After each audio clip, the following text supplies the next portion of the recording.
It's the Real News Network. I'm Sharmini Pires coming to you from Baltimore. As the heads of state of the United States, Mexico, and Canada meet in Ottawa, Mexico's President Peña Nieto continues to come under fire at home for the repression of protests that began in Oaxaca last week and is continuing across the country today. Last week, federal police killed about 9 protesters, and the violent nature of the repression of those protests continue today. Negotiations between the government of Peña Nieto and the striking teachers union ended with no agreement except that the shooting of the protesters would be investigated. The teachers' main demand, though, is that they want the government to reverse the controversial education regulations that had been introduced, but that issue has not yet been addressed. With us to discuss the latest development in Mexico and its relation to the so-called Three Amigos Summit in Ottawa is John Ackerman. John is a professor at the National Autonomous University of Mexico, UNAM, and editor-in-chief of the Mexican Law Review and a columnist with both La Jornada newspaper and Proceso magazine. So good to have you with us, John. Great to be with you as always, Sharmini. So, John, in an article that you had published in the Toronto Star this week ahead of Nieto's visit, you clearly spelled out the direct responsibility that the President of Mexico has for the behavior of the authorities that were present at the strike. Therefore, the 9 people that were killed. Is the world leaders meeting with him aware of this direct responsibility? Are they even going to mention it during the visit? It's really fascinating how the doublespeak of the international press, of course, with the Real News accepted, all the government has to do, and this is not just in Mexico, but in generally, all the the Mexican government has to do is claim that somehow this was a conflict, a clash between two sides, and that was the cause for the deaths, and for the the New York Times, for Reuters, for all these national agencies to immediately pick that up, and that was the headline last Monday. CNN, clash between teachers and police, claim 9 lives, but thanks to God and thanks to internet, we have other sources of information, and over the last 2 days, the information has come out very clearly that this was, a one-sided massacre by federal forces against teachers. And not only teachers, it's very interesting because only a few of the actually dead were teachers. Many of the wounded were. This was principally a teachers' movement. But most of the other dead were community members who came out in support of their teachers. And this is very important because this speaks to the depths of the connection between the teachers movement. It's not just a union movement for higher salaries or specific union issues. This is a community effort in defense of this long tradition of critical education and the role of teachers within their communities, particularly in the southern part of Mexico. So we'll see whether actually Obama or Trudeau say anything about human rights in Mexico. It's doubtful.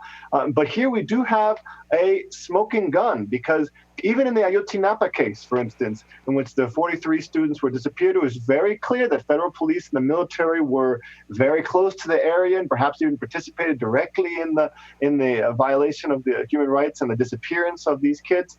But this time we have direct evidence that these are federal police forces at the service of Enrique Peña Nieto using American-made weapons, tear gas and rifles to violently repress a peaceful teachers' protest. So perhaps now they won't say anything, but this should wake up. I hope it'll wake up at least some of the more conscious advisors to Trudeau and Obama and the respective legislatures to really take a stop here and think about whether it makes sense for anybody to fund the Mexican military and security apparatus anymore.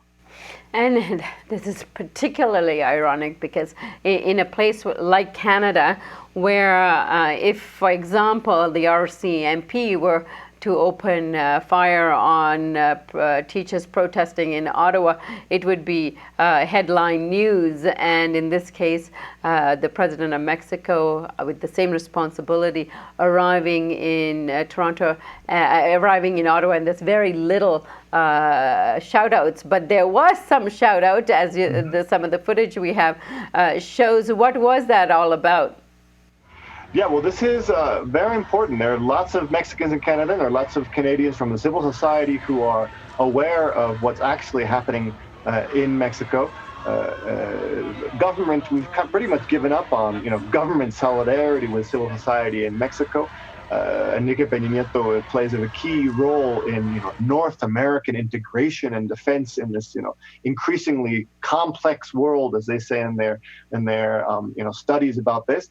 So Peña Nieto plays that role, and they're not going to criticize him. But from society, this is very important, and not only in Canada, as they were. I think you're showing that footage about how there was a group of protesters who was shouting for 5 minutes straight, "Peña Nieto, you're an assassin," as he got out of his motorcade, and he heard that, and he was definitely, I don't want to say moved, but affected by that. And that's very important for civil society to shout out, to really make Peña Nieto aware that internationally he is not completely living in a world of impunity.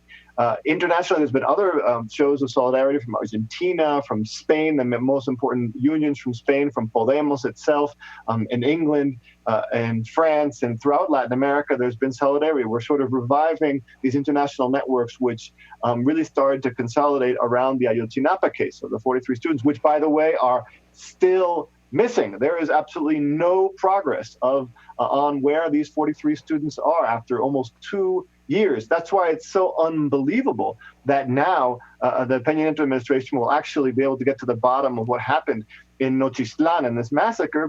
First of all, because the police are directly under their orders, and second of all, because they've shown to the international community and to the Mexican people that they are not interested in independent human rights investigations, but just one cover-up after another. And so this civil society solidarity, once again, is really the key point here. And it's really important for people to visit us in Mexico. Come do fact-finding missions. Read about what's actually happening in Mexico on the social networks. Please don't get lost in this media spin, which ends up protecting Peña Nieto simply because of the fact that he is a friend of the neoliberal foreign policy of Obama and Trudeau. And tell us more about the political resistance that's going on in Mexico against the Peña Nieto government, lack of response to the disappeared students, as well as these recent developments in terms of protests that the teachers have launched against neoliberal policies, education policies.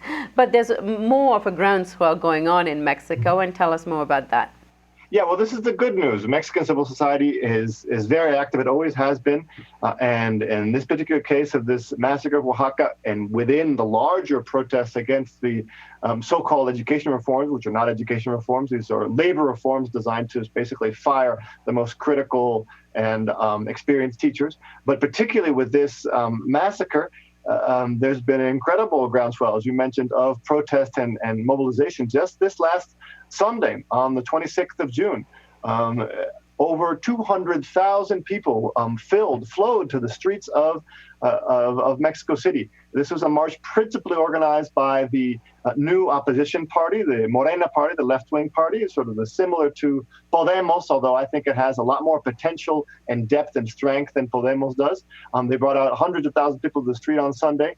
The teachers union also participated in this and other marches, and also the Ayotzinapa parents were calling people to come out in the streets on this Sunday 26th. So we had all downtown Mexico City, Reforma, all the way from the Zócalo to Chapultepec, full of people who are very much aware of what's actually going on. Now, the government, it's interesting, the media, for instance, claimed that there are only 17,000 people on the streets this Sunday, which was an absolutely ridiculous number, which was given by the local police.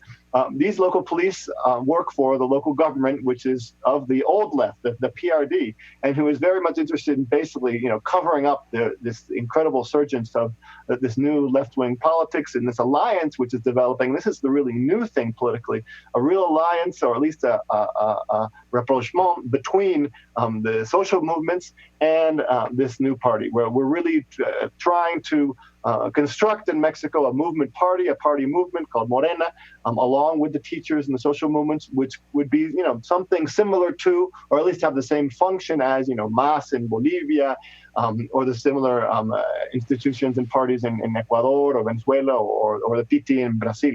This is what we've been missing. Our left-wing parties have gotten very quickly bureaucratized, and they haven't really had their roots in social movements. And this is a great opportunity to change that and to actually change Mexico through that strategy as well. All right, John, looking forward to hearing more about the formation of this party, and good to have you with us today. Wonderful as always, Armini. Muchos saludos. Saludo. Thank you for joining us on the Real News Network.